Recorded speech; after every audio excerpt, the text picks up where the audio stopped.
안녕하십니까, 자유민주TV입니다. 전세계가 코로나 팬데믹에 휘청거리고 있습니다. 이것이 도대체 언제 끝날지 우리는 알 수도 없습니다. 오늘은 우리 정부가 어떻게 대처하고 있는지 살펴보겠습니다. 결론부터 말씀드리자면 현 문재인 정부는 항상 뒷북칩니다. 속도가 늦습니다. 중국으로부터 들어오는 오염원을 차단하는 것도 늦었고 아직도 안 하고 있고, 마스크를 대만처럼 2월 초에 아예 전략물자로 분류하여서 수출을 금지하고 국내 생산을 최대치로 끌어올리는 그러한 역할도 뒷북을 치고 말았습니다.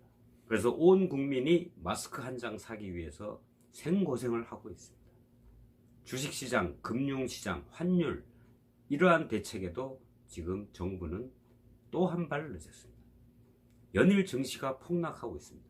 그런데 대책은 다음 주에 내놓겠다. 패닉을 오히려 정부가 부채질하고 있다는 그런 내용을 한번 오늘은 살펴보겠습니다. 홍남기 경제부총리는 증시안정기금의 카드를 꺼내 들었지만 구체적 계획은 아직 없다. 정부에서의 투자자에 대한 대책이 없는 것이 들통이 나버렸습니다. 당장 숨이 넘어가는데 병원에서는 병실조차 주지 않는 격이라고 할 수 있겠습니다. 이번 주에만 시가총액이 코스피에서 210조 원이나 날아갔습니다. 그런데 정부는 다음 주에나 논의하자는 겁니까? 한 주식 투자자의 항변입니다. 증시 급락에 대비한 비상계획이 있다고 장담하더니 결국 아무 준비도 되어 있지 않다는 사실만 드러났다. 한 증권사 임원의 한탄입니다.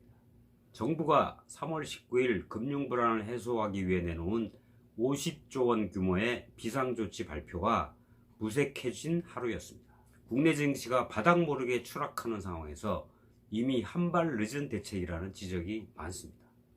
이날 미국 증시의 급락 여파로 불안정한 출발을 보였던 코스피는 오후 들어 끝없는 하락을 거듭하더니 전날보다 8.4%나 하락한 1457.64에 장을 마쳤습니다.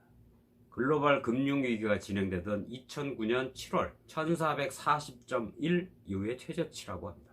89조 6190억 원이 급감했습니다. 그래서 982조 원으로 쪼그라들었습니다. 증권업계 관계자는 이날 코로나 발원지인 중국이 0.98% 하락, 일본이 1.04%의 하락으로 선방한 데 비하면 한국 증시만 대폭 하락했다는 것은 우리나라 경제 컨트롤 타워에 이상이 생겼다는 의미라고 볼 수 있다. 오늘의 코스피 8.4% 하락은 오롯이 정부의 책임이다, 이렇게 비판했습니다. 정부의 도움을 못 받는 한국 증시는 감독과 코치 없이 혼자서 원정 경기 뛰는 선수 신세다. 한 운용사의 임원 A씨는 이렇게 탄식했습니다. 증시 안정기금, 증안기금은 주식 매수자를 찾기 힘든 증시 침체기에 주가의 수직 낙하를 막아주는 안전판 역할을 합니다. 투자자들은 코로나 쇼크로 한국의 증시 체력이 급격히 약해지자 정부의 증안기금 발표만 기다려왔습니다. 하지만 막상 이날 정부가 증안기금 카드를 꺼내놓자 투자자들은 오히려 패닉에 빠졌습니다. 구체적인 집행계획을 아직 세우지 않았다. 빠르면 다음 주까지는 발표할 수 있도록 준비하겠다. 이러한 홍남기 경제부총리의 발언 때문입니다. 이러한 발언은 오히려 하락하던 우리나라 증권시장에 더욱 불을 질렀습니다. 구체적인 내용과 명확한 방향성이 나오지 않아서 시장의 공포를 달래기는커녕 오히려 키우기만 했습니다. 한 운용사 임원은 하루가 급한 코로나 확진자에게 다음 주까지 구체적인 안을 만들고 차차 병실을 마련하겠다는 식이다. 명확한 내용 하나 없다 보니 시장에서는 다음 주까지 아무런 대책도 나오지 않는다, 그러한 의미로 받아들여졌습니다. 이날 증시 변동성을 나타내는 공포지수는 장중 한때 71.74까지 올라서 글로벌 금융위기 발생 이후 11년 4개월 만에 최고치를 기록했습니다. 최근에 증권가에서는 조선시대 민초들이 뭉쳐서 외세에 저항했던 동학 농민운동에 빗대어 동학개미운동이라는 신조어가 유행입니다. 외국인이 패대기 치는 주식을 개미군단이 줄기차게 사들여서 한국 증시를 지탱하고 있다는 뜻이 담겨 있습니다. 코로나 급락장에서 외국인과 개인의 투자 전략은 뚜렷하게 엇갈리고 있습니다. 이달 들어 외국인은 9조 5,140억 원 상당의 한국 주식을 모조리 팔아치웠습니다. 한국거래소가 전산 자료를 수집하는 1999년 이후 월간 기준 최대 순매도 금액입니다. 반면 개미들은 쌀 때 사두자 라고 베팅하면서 같은 기간 8조 6,370억 원의 주식을 사들였습니다. 월간 기준 역시 역대 최대 순매수 기록입니다. 결국 외국인들이 처분하는 물량을 개인들이 전부 받아낸 꼴입니다. 개인들의 주식 매수액 52.3%, 즉 개인들이 사들인 주식 중에 2주 중에 1주는 삼성전자를 샀다고 합니다.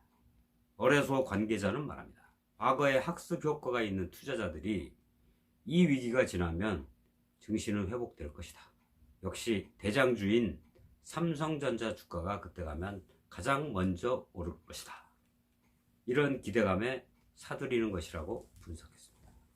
문재인 정부는 모든 대책에 한 발 늦게 대처하는 것으로 아주 유명합니다. 오늘 살펴보았듯이 금융시장에서의 대책도 역시 한 발 늦었습니다. 아니, 몇 발자국이나 늦었습니다. 요약하겠습니다. 어떻게 경제부총리가 투자자들이 빤히 바라보고 있는 증시안정기금 얘기를 꺼내면서 세세한 내용도 없고 방향성도 없고 다음 주에 발표를 할 수 있겠다, 이런 무책임한 얘기를 하는 경제부총리, 과연 그 자리에 앉아 있을 수 있는 자격이 있습니까? 그리고 이러한 장관들을 운용하는 문재인 정부, 정말 이 나라, 이 백성을 통치할 수 있는 능력이나 있습니까? 이번 4.15 총선은 이러한 무능한 정권을 심판하는 선거입니다. 우리의 자유와 재산과 생명을 지키기 위해서 우리는 문재인 정부를 심판하지 아니할 수 없습니다. 국가의 운명이 걸린 날입니다. 우리 보수 대연합은 꼭 이 정권을 심판해야 할 것입니다. 이 나라의 운명을 이런 아마추어 지도자들에게 맡겨놓을 수 있겠습니까? 더 이상 맡길 수 없습니다. 끝까지 시청해 주셔서 감사합니다.